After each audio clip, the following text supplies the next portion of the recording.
Hi, I'm Leanne Dickerson, and welcome to my English 101 Academic Writing 1 course at Jefferson Community and Technical College in Louisville, Kentucky. I'd like to thank the Blackboard course reviewers, my department head Stacy Taylor, JCTC's Director of E-Learning Initiatives Adam Elias, and my colleague Professor Patty Beebe. I'm grateful for all their support as we continue the good work of providing quality, engaging online courses for today's adult learners. Many of my English 101 students are not only new to online learning, but new to higher education as a whole. So before the course begins, they receive an introductory announcement with a link to my 2-minute video that shows them how they will access the course on the first day of class. We see that message here on the announcement page, which is the landing page for the course. Students arrive here on their first login and see the Welcome Start Here button at the top of the menu. An audio greets them. I believe that students hearing my voice is important both to convey my enthusiasm and set the tone for how they'll read my written messages to them across the duration of the course. The 4 steps students are directed to begin correspond with buttons in the left-hand menu.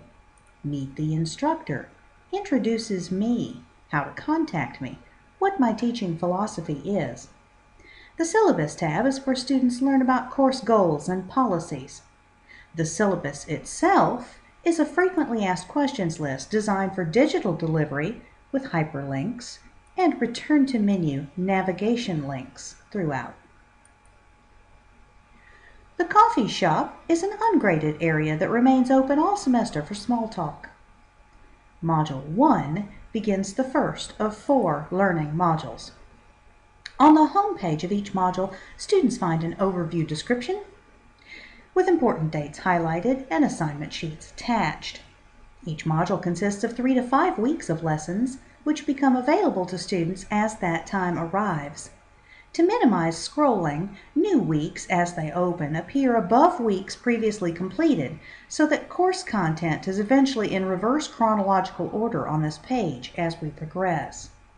The icons and the format remain the same every week. By this, I achieve a variety in activities and the consistency in delivery that students quickly come to expect. Students find lessons for the week by clicking on the week, number, and dates.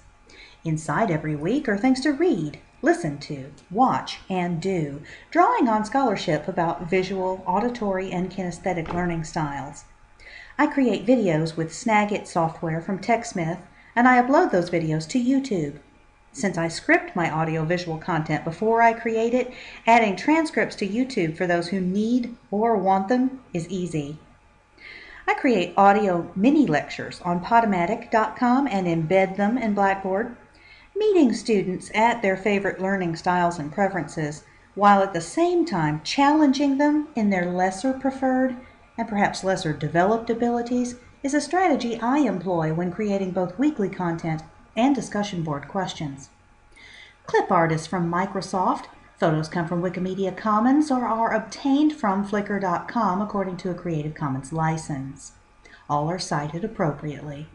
I've also drawn upon scholarship regarding the Myers-Briggs Personality Type Indicator, the MBTI, to create discussion board questions that across the semester vary in their appeal to abstract and to concrete thinkers, to students who prefer assignments to have personal relevance, and to those who prefer logical relevance, to students who prefer discussions to meander, and those who prefer closure.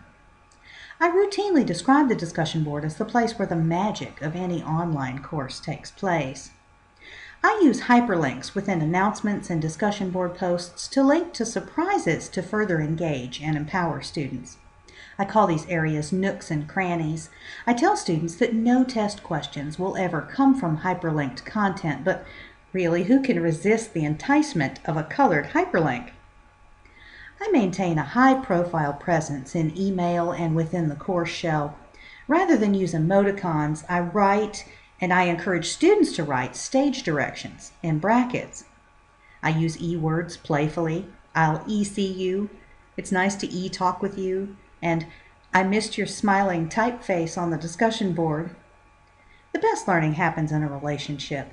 And my course demonstrates just a few ways those relationships can be fostered online. Standout practices in this course include organization and communication strategies, creative and engaging discussion board questions, and the read, watch, listen, and do format that I designed. If you have any questions about my course structure or content, or if you'd like to see more, do contact me, and I'd be delighted to e-share with you. Thank you for watching, and this is Leanne Dickerson, signing off.